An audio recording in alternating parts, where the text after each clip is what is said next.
Hello everyone, my name is Nicole Fegan, and welcome back to my teeny tiny little bookshelf that doesn't even fit in the frame. I finally got to the point where I had to move all my poetry books to a separate little cubby, so I think I'm due for an upgrade at some point in the near future. Another thing I'm due for is reading modern books, because I made a video a few weeks back about like my favorite books of each genre, and there were so few from the 2000s and especially from the 2010s. And like, yes, a lot of the genres I like are very like era constrained. I love modernism, I love postmodernism. Modernism was mostly happening like in the 30s and 40s.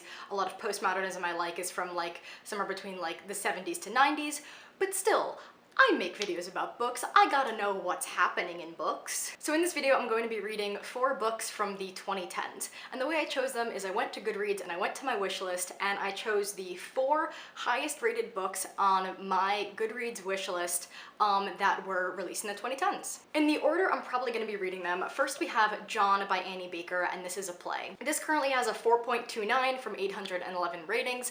I read The Flick by Annie Baker that one of my best friends actually gave me a copy of because it's her favorite play, and I saw that another one of my friends had this highly rated, which is why it was on my radar and why I'm very excited to pick it up. This was released in 2016, and the back of this says, "The week after Thanksgiving, a bed and breakfast in Gettysburg, Pennsylvania. A cheerful innkeeper, a young couple struggling to stay together, thousands of inanimate objects watching." So I'm very excited to get into this, and you'll know my thoughts about it soon. Next, we have the first novel I'm going to be reading, and that is A Gentleman in Moscow by Immortals, and this has a 4.32 from, Jesus Christ, 367,000 ratings, and it was also released in 2016. From what I can gather, this is about a man in Russia who I think has to stay in he's sentenced to house arrest in the Metropole, a grand hotel near the Kremlin. I believe this has to do with Russian history and also like the confinement of this man in his hotel room, so we'll see what it's all about. To go back and forth between short and long, next I'm going to be reading The Carrying by Addie LaRue. This is a poetry book. It has a 4.45 from 2,890 ratings, and this was released in 2018. This was recommended to me back when I used my TBR for the first time. I used it, I think, 3 times and bought the books that they recommended to me once, which I made a video about back in like September of last year or something. But back at the time, I wishlisted this, but never bought it, and now I've bought it for this video. And then finally, there were 2 books that were back-to-back in terms of ratings. And the first one was The Fifth Season by N.K. Jemisin, which has a 4.28 from a lot of ratings. And the other one that I decided to go with because I've seen so many people talk about it, and that is The Invisible Life of Addie LaRue by V.E. Schwab. This is currently sporting a 4.26 from 340,000 ratings, and oh, this was actually released in 2020, so these are books from like the last decade or so. I watch so many booktubers, and yet I so rarely read the books that like everyone's reading, just because, I don't know, I have all these books that I own, why am I gonna go buy all these new books? But this has just been talked about to death, and I'm very excited about it because, I don't know, I've heard things like very good writing style, kind of nothing happens but in a good way, and those are things that are exciting to me. It's also a fantasy book, which is why this was in contention with The Fifth Element, because that's also fantasy, and I was like, I want to go with this one. Everyone's talking about it, let's see what I think. So I'm going to be reading those 4 books over the course of the next few weeks. I'll take you a little bit along my life, where I'm reading, what I'm doing, all that stuff. I'm actually planning to start and hopefully finish John today. Plays are very quick to read, so you'll probably get an update from me later today with my thoughts about that. So I want to show you my spider friends, but I realized I should probably warn you that if you don't want to see spiders for the next like 20 seconds, skip to this because I'm just going to show you the spiders that live in the corners of my apartment real quick. So our main spider friend is Charlotte. Let's see if I can actually, no, my god, this is great footage, Nicole. Well, zoom. Oh, no, you were doing such a good job. You were almost there. Oh, nope. Well, that's Charlotte. Oh my god, come on. Why are you so stupid? That's Charlotte. She's good, and she lives behind our couch. And out there, you might be able to see her impressive web, but I don't know if we'll be able to get a good zoom on her. Nope, that's our chair. All right, there she is. We don't have a name for her, but she's cool too. All right, those are our spider friends. Anyways, we're in this corner of my apartment right now because I read and finished John today. And we started out real strong with this video. So I gave this 5 stars. It was amazing. This is about a couple named Jenny and Elias who are staying at this like bed and breakfast in Gettysburg for like a weekend retreat, and their relationship is not going well at all. Annie Baker like peppers in the details really expertly, because you just start with like some scenes of tension. It's not obvious from the get-go that like this is a strained relationship. They seem perfectly normal from the beginning. I'm sure if like you saw it live, there could be like, you know, body language things that would show that it's not going particularly well, but like in the written text, I feel like it takes a little bit of time until a few shoes drop and you're like, well, holy shit. The only other two characters are the bed and breakfast owner named Myrtis, who is an older woman who is eccentric and friendly. Yeah, she is 72 years old, and you know, just like kind of wants to talk all the time. And one of her friends, Genevieve, who is blind, who is in a few scenes just like talking to Myrtis and talking to the two of them. I think this play is about the way we haunt ourselves and others haunt us and our past haunts us, because like this mostly feels realistic, but there are like certain surreal touches and like kind of haunting touches. There was a particular American Girl doll that Jenny had from her childhood that like she always felt kind of spooked by, that like she was always nervous about leaving it home alone because she was like, I feel like I'm doing a disservice to Samantha the American Girl doll, and that particular doll is like up on one of the shelves at this place.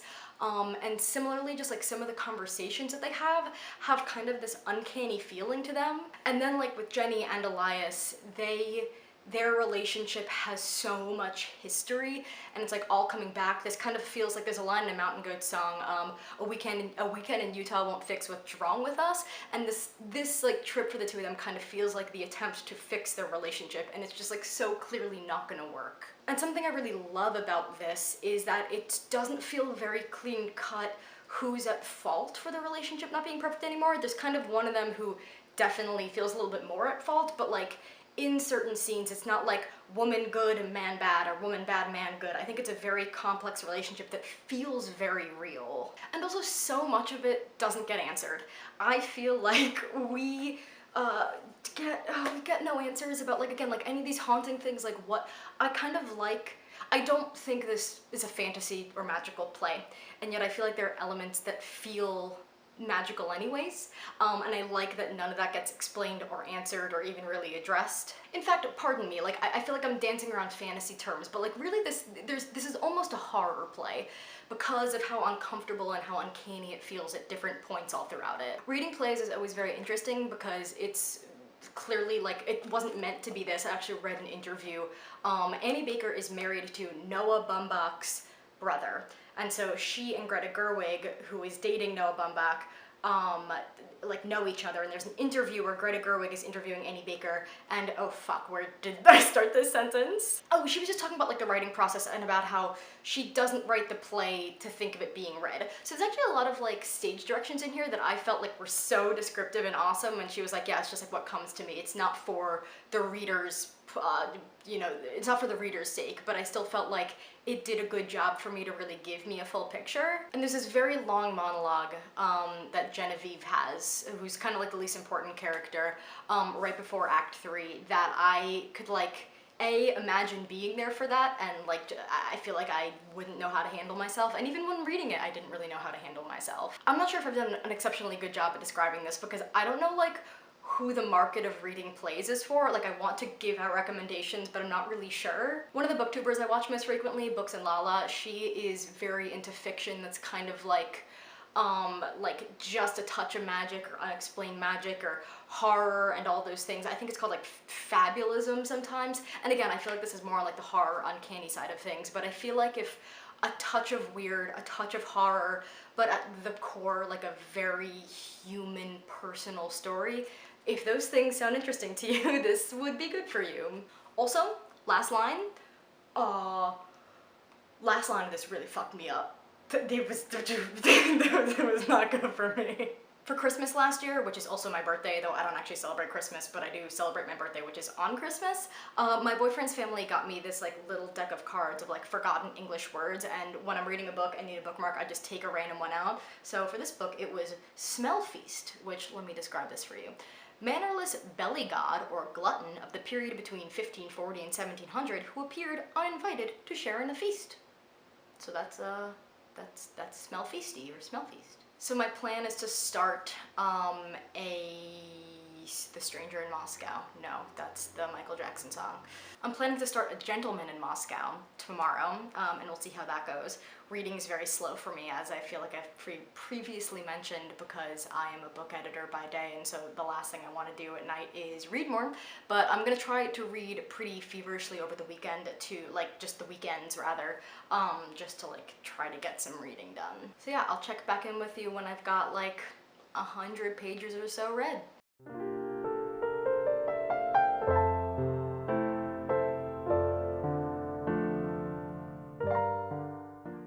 Hello everyone, it is Saturday. I'm at the park and I'm reading A Gentleman in Moscow. I forgot to bring my little phone tripod, so you're just gonna have to bear with this little thing. I am about a third of the way through. I'm on page like 145 of like 460 something. So I feel like it's time for a little update. This book is about a man named Alexander Rostov, who is a Russian poet, who has been basically sentenced by the government to stay in the hotel where he lives, and if he steps outside, they like guarantee him he will be killed, because his poetry is like too provocative for the Russian government. It first starts taking place in 1922, and so he has to stay in the hotel where he lives. I have a few thoughts so far. Thought one is that I really love books that take place in like one building, because John just took place in like this bed and breakfast, and this takes place entirely in the hotel. And like, while I don't love everything about this book so far, I do love like this very contained thing where like people whose lives have nothing to do with each other, like there's no other reason they would have met, they become interlinked. I really enjoy that. I think there are a few other books I've read like that. There's this book called The Elegance of the Hedgehog that I read based on a friend's recommendation like a few years ago, and I didn't love that, but that I think took place in like an apartment complex. Yeah, I love like hotel staff. I love bellhops. I don't know, like if you've read any books that take place in like in hotels or like weird fancy apartment complexes, I think that's something I'm just very into. As for the book itself, there are elements I really like and elements I'm not super into. I think the writing is pretty nice. At certain times it's like a little heavy-handed, like at the end of a chapter it does a thing that I call like the end of a Full House episode, where like the moral is introduced. It's only happened a couple times, but like every so often I'm like, okay, we were into the narrative and now like you, the author, are gonna like pull back and be like, there are times in a man's life, and I'm like, shut up, go back to the book. But I do like that it feels very observational, and like very everyday, because again, like it's a very contained thing, and I like that he is sometimes just sitting and watching like a couple meet each other over dinner.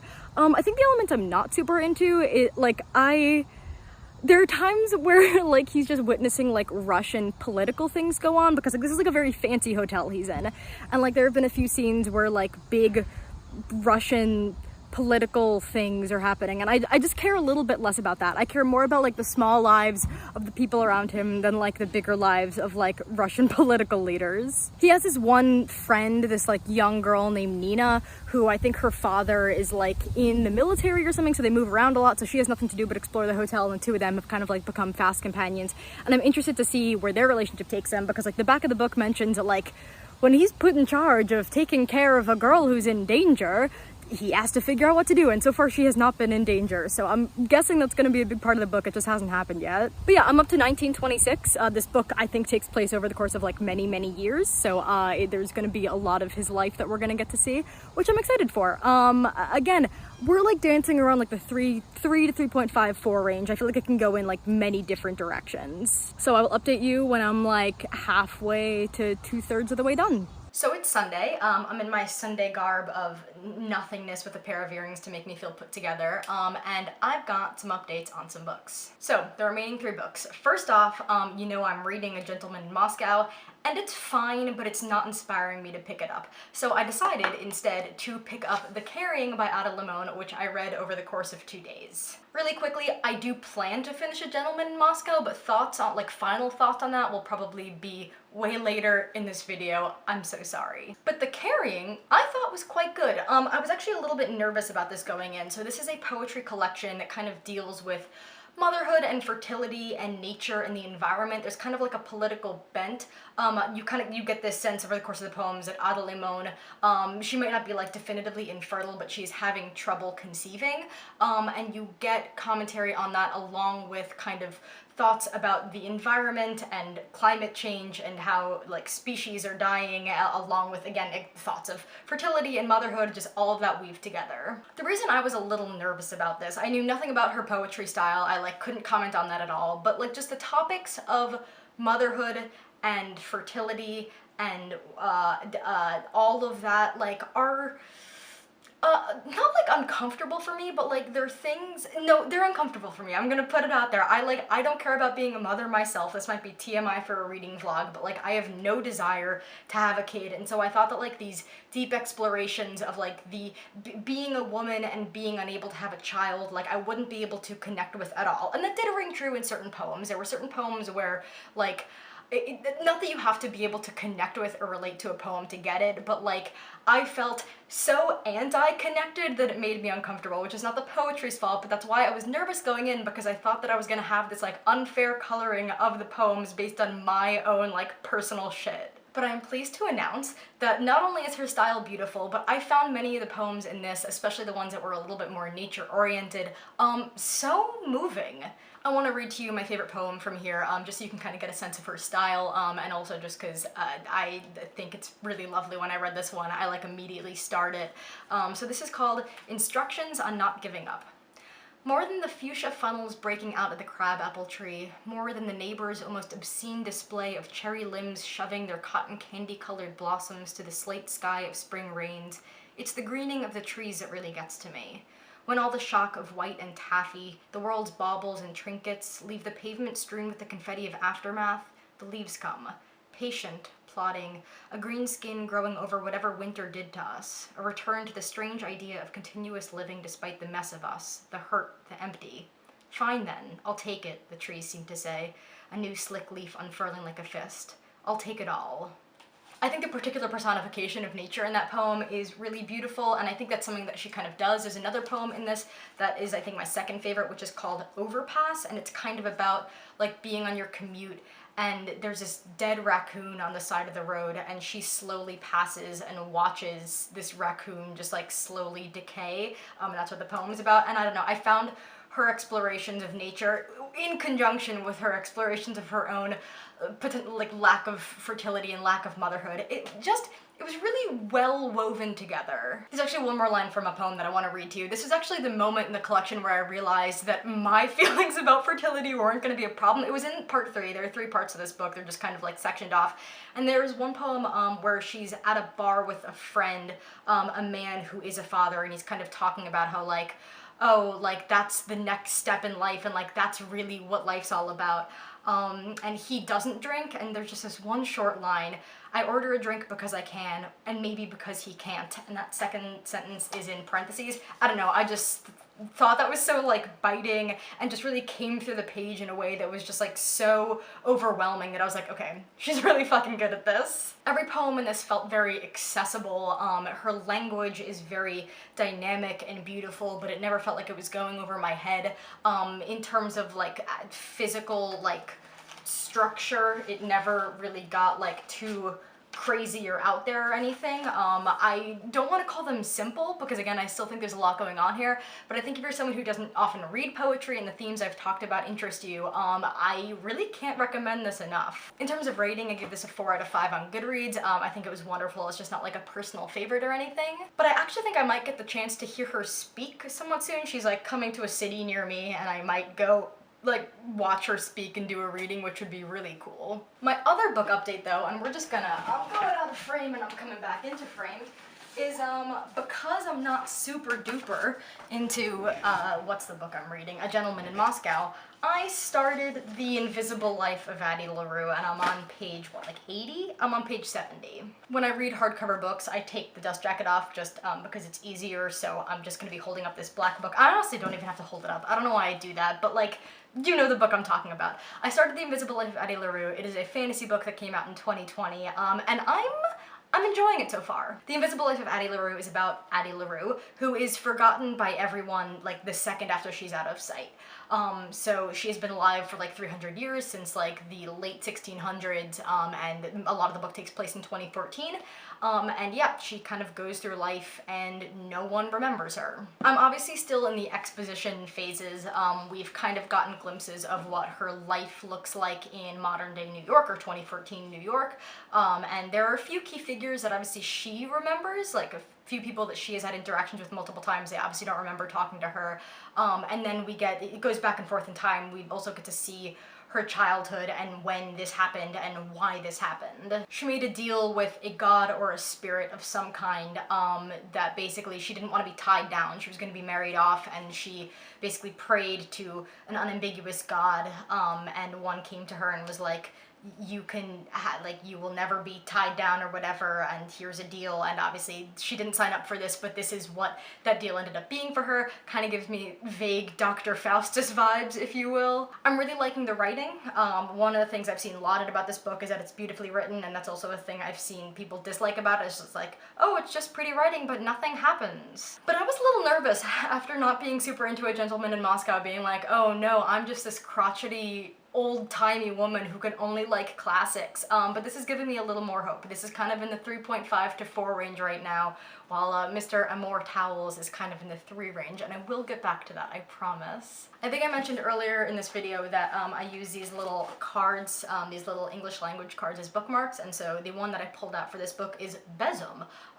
From Anglo-Saxon bezima, bundle of twigs, this word became broomstick. A medieval couple was considered legally married if they jumped over a besom placed on their doorstep. Okay, this is so, I swear to God this was chosen randomly. This is so funny because she is literally a woman who was gonna be married, and she keeps talking about how like she wants to be a tree. So this is kind of freaky. Oh my god. Divorce could occur just as easily if one member of the couple replaced the broom and jumped back. To hang out the besom once meant to have a fling while one's wife was away. So that is my bookmark for this book, which again is kind of weird. Right now it's September 12th. I think with my video schedule, this is supposed to go up on the 26th. So I have 2 full weeks to finish 2 novels I have already started. I can do that. I can do that. So I will check back in when I've read a little bit more of either book, maybe of both books. You're just on this ride with me. Hopefully you want to hear about both, because there is no structure to which book I'm going to be talking about next.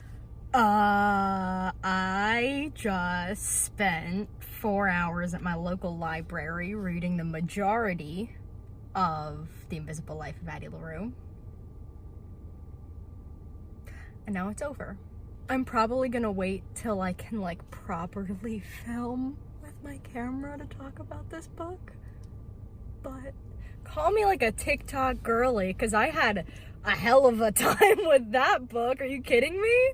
Alright, I'm probably gonna film like some real shit with my camera tomorrow, but I just had to get my raw reaction because I'm having a time right now. Alright, so it's Tuesday now. I finished the book on Saturday, and I've let it kind of stew in my brain for a few days, and I really enjoyed The Invisible Life of Addie LaRue by V.E. Schwab. I went out in the rain today and my hair got wet and it looks kind of nasty. Sorry about that. Whoa. That's like reflective as shit. Okay. Keep watching. I gave it 4 stars on Goodreads. I feel like depending on what I think about it on a given time of day, it's somewhere between like a 3.75 and a 4.25, which is just a fucking 4. But yeah, I enjoyed this. Let me tell you about it, whatever. So I kind of gave a brief summary earlier. She was born in the late 1600s, and then in 1714, I think it is, she makes a deal with like a god of the night to never be tied down, and that deal means that she is like going to be forgotten by everyone she meets, until what happens about a third of the way through the book, she meets Henry, who owns a bookstore and remembers her, much to her surprise. Things I liked about this book. My favorite kind of fantasy magic thing is we have the real world, but like there's just a little dash of magic, a little dash of something extra.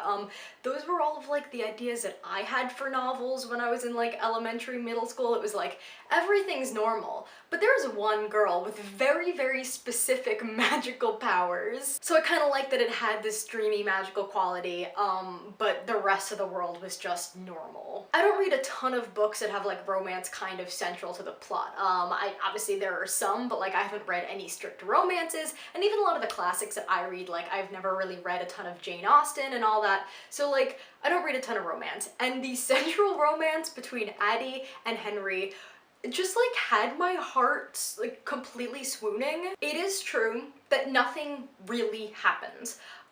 You get like a third of the book of just like learning about Addie's current life and predicament, and then you get most of the book just seeing her relationship with Henry, and obviously what happens, she obviously tells him at some point that like what's going on with her, because you know she'd meet his friends and then they'd go to get a drink in the other room and come back and be like, oh, who's this, and like she couldn't keep going on without telling him.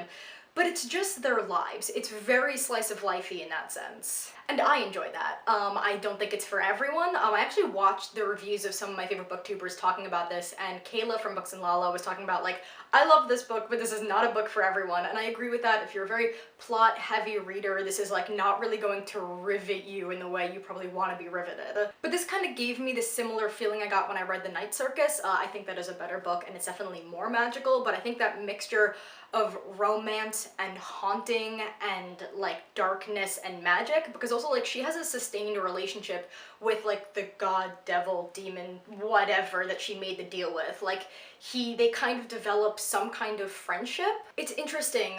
They're kind of all each other has. Obviously the god makes deals with various people, but like they're usually for like, I will do this for a year of my time or whatever, but like she made this deal indefinitely. And so like she is kind of a constant in like his or their life, and he is a constant in her life, and it's just weird watching that relationship occur. But that does lead me to things I didn't love about this book. I generally preferred the chapters that took place in the present. You get a lot of flashback chapters, obviously, to see how her life has come to this point, and like various key moments, especially in those first few years when she's discovering how exactly to live with this curse. Figuring out that it's okay to steal, or at least she's perceiving it as okay to steal because she has to get food somehow, and like where she's gonna live at night, and figuring out how to like, you know, she has sex with people and then they wake up in the next morning and like they either think that they've been so drunk and slept with a prostitute, or think they were so drunk and hooked up with someone. Like just, you get all these moments of her life. And I found some of those a little bit dull, but that's fine. I understand how they were important for the story. But probably the thing that bothered me most, and this is just a pet peeve, I hate when authors do the thing where they kind of jump ahead in time. So like, we'll be in a moment, especially like a flashback chapter, and it's like, Addie didn't know at the time that yada yada yada, but she'll know this soon, and it's like, okay, why are you taking me out of the scene? I wrote down one page where I disliked this so much that I wrote boo in the margins. What was it? And maybe it's just one of his storms, she thinks. Maybe it's a summer heat. It is not, of course. And later she will know the truth, and she will wish she'd asked, wish she'd pressed, wish she'd known. Later, but tonight he pulls her close, yada yada. Like, I don't get ahead of me. Don't get ahead of us. Like, this is not the writer's story. This is Addie's story. And like, that's not always true. Like, obviously in books where like the narration style is a little bit more stylized, you can like hear like, I get that sometimes, but it didn't work for this book. It just bothered me. I think there are a lot of themes about writing and about stories in this book. One of the things she does when she meets Henry is like, she tells him stories about her life and he writes it down. She can't write. She can't write down her name. She can't even say her name. If she like tries to explain her story to someone, like she can't communicate that stuff, but he can. And that stuff is kind of interesting, but I guess like not what I needed or wanted from this book. I've been struggling with figuring out how to say this over the past couple days because I don't want to sound elitist in it literally anyway, but like I think I read a lot of books that require like a shit ton of brain power. I've been reading 100 Years of Solitude since January, and granted it's not like I've been like picking it up and struggling. Like I think the last time I picked it up to read was in July. I think I'm just gonna start it over in October, whatever. But like that takes all of my brain cells. I'm reading a page, I'm following everything, I'm not skipping a sentence, I'm making sure I'm there with it every single step. And it was kind of just refreshing to be able to read something that I could basically read in a day. I could breeze through it. The writing is very well done, but it's not like difficult in any way. And I think I was able to strike that balance with my reading when I was in high school, when I was reading a lot of YA and a lot of classics, but I don't really allow myself that in my adult life because I feel like I have to keep reading all these like super duper serious things all the time. But I thought this book was just really fun, really magical, again, in small little doses. Like, I feel like there was almost kind of just a magic in the writing, in the atmosphere more than like, you know, magic really being done. And if you like that, you like a little bit of romance, you like these themes of being forgotten, being remembered, and like legacy, and like kind of what does it mean to live. And also like it's interesting. I've heard a lot about The Midnight Library by Matt Haig this year, and from people who don't like it, they basically think that the book is like just appreciate your life, don't have depression, because if you killed yourself, you would regret that.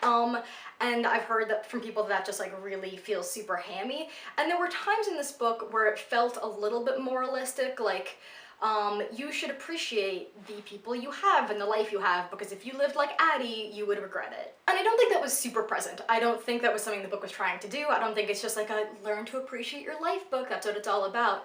But at the same time, like, I do think it kind of helped. I'm a person who loves people as concept and generally, but like always has like very few select friends. And that's just something that's been odd in this year when like I moved to a new place and like generally like there's no really way to like go out and meet people because I want to be not in crowds of people because there is still the virus happening. And I don't know, I guess there was just something kind of comforting about seeing Addie's life, watching her kind of come to terms with her life, but also see the joy she experienced when she was able to forge this real connection with Henry. Connection with people, I think, is like the most magical and beautiful thing that we have. And I liked getting to watch Addie experience that for the first time in like 300 years. That was the magic to me of this book. So yeah, I had a good time, and I'm getting this video out next Sunday, which means I need to start reading A Gentleman in Moscow. That's what a lot of my Tuesday is gonna look like, and I will come back to you with thoughts when I have them. Hello everyone, it's Saturday, the day right before I'm posting this, and I just finished A Gentleman in Moscow, and it was fine. I'm gonna give this a 3 on Goodreads, but like in my head it's kind of like a 2.5. So let me tell you a little bit more about it and why I didn't really love it. I think I went over the basics earlier in this video, but to refresh your memory, this is about Count Alexander Rostov, who has been sentenced to stay in this hotel, and you follow his life through like a bunch of decades. The back of the book mentions that at some point in the book, the fate of the life of a young girl is in his hands. And I thought that was going to be this girl, Nina. There's this girl, like 9-year-old girl named Nina, who's living in the hotel with her parent, and they like befriend each other. But actually, and this happens midway through the book, so it's kind of a spoiler, but like, if you're going to tell me things in the back of the book, I feel like I can tell you the very basic details. Nina, now an adult, comes to him, and she has a 6-year-old daughter, and she's like, I need you to look after her for a month as I go off doing this, like, political thing. And spoiler alert, she ends up with him for a lot longer than he anticipates. And so that's basically the whole second half of the book, is him and Sophia, the girl's name, and their life together, him getting used to having another person there because he's kind of just a lone wolf, and all of that. Overall, I just found this pretty dull. I think I mentioned this earlier, but like I do like hotel settings. My favorite scenes in this were just like rich conversation scenes between like someone he meets at the bar or a couple he sees having dinner across the way. He works at like one of the restaurants in this hotel, and I like his kind of air of precision, and like traditionalism isn't always a thing that I vibe with, but I like his kind of, you know, like at some point in the book they start implementing like using paper to write down the orders, and he's like, no, but one of the things about this restaurant is that when you go there, you can expect them to hold the hands behind their back and remember your order. I don't know, like bullshit like that I thought was kind of fun. But that's really not enough to like sustain the book. And like you're expected to care about like these overarching narratives, of like his relationship with certain political figures and then his relationship with Sophia.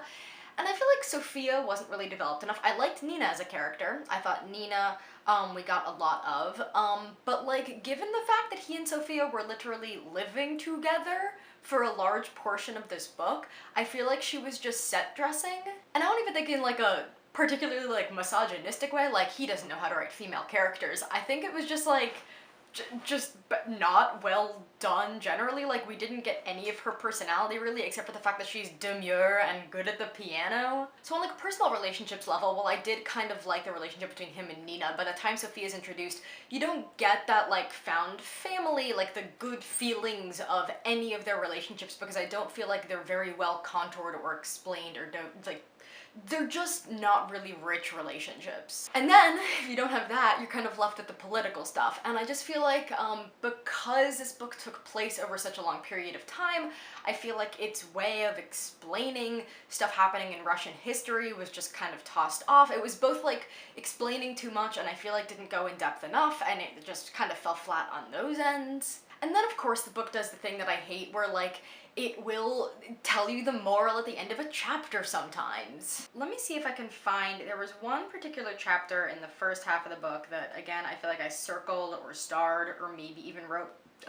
boo in the margins, which I don't know why that's a thing I do now. I honestly, I mostly do it so I can find it for these videos. Oh yeah, like page 144. As we age, we are bound to find comfort from the notion that it takes generations for a way of life to fade. We are familiar with the songs our grandparents favored, after all, even though we never danced to them ourselves. It just, oh shit, I've totally talked about this in this video already, haven't I? The end of a Full House episode, where the moral is, like, revealed in, like, very, very plain terms, and it's like, shut up. It works for Full House because children are watching that. It doesn't work for this book because, like, you were doing fine work with your narrative and then you thought, well, my reader's too fucking stupid, so let me just tell them exactly what I'm trying to teach them. Maybe I'm gonna do this. What did I like about it? Jesus Christ. Things I liked about the book. I liked the atmosphere. I did like some of its meditations on, like, routine and habit, because obviously this is a man who is like he literally has like one building he is confined to, and he both establishes habit, but it's also a big part of his character that he never really does the same thing twice. Like, sometimes he will come down to breakfast at 10, and sometimes he will wake up at 7, and he never, on a time situation, he never really has a habit. You know, he will stop what he's doing in the night if he finds someone interesting to talk to, but when Sophia arrives, that obviously like uproots his life. So as a main character, I kinda liked him. The writing itself, for the most part, was pretty nice. It wasn't particularly flowery, but it wasn't super simple. But I think I lied to you. I'm gonna do this book because there's a lot more I dislike about it than I like about it. Even though I don't think it was abysmal, it just like didn't really do anything especially great for me. If you especially like historical fiction, this might be a lot more for you. Again, a lot of the more political historical elements just didn't really pique my interest, and then because it didn't pique my interest and there wasn't enough character stuff going on, it was just like, well, what am I reading this for? But yeah, it wasn't terrible. I feel like the 2 is more like my experience reading the book, and it's probably more of like a 3 in my opinion, on an objective scale. So that was a fun little foray into some books from the last decade or so. To recap, I read John by Annie Baker and gave it 5 stars and loved it. I loved it so much that I've even read another one of her plays that I found online, and just like, I think I'm gonna pick up pretty much anything she does or I can get my hands on. I read The Carrying by Addie LaRue, and I might get to listen to her speak soon. It was good, but not my favorite poetry. We read The Invisible Life of Addie LaRue, which I gave 4 stars and just was a hell of a time and made me emotional. And then I read A Gentleman in Moscow, which took me too long to read, and it wasn't great. Please let me know your favorite books that have been released since 2010. I asked this on Twitter recently and got a nice little list of books that I want to check out. Some I've already bought, which I'm excited for, but I want to read things that are coming out, because while I know there are types of books that I like, there's so much that I own from like the 20th and 19th century that I know I'm gonna like, but I don't know. I'm just interested in what's coming out, what people are liking, because I feel like I don't have my finger on the pulse as much as I'd like to. This video was definitely very, very long, so if you watched the whole thing, thank you so much, and I hope you enjoyed it, and you will see me in the next one.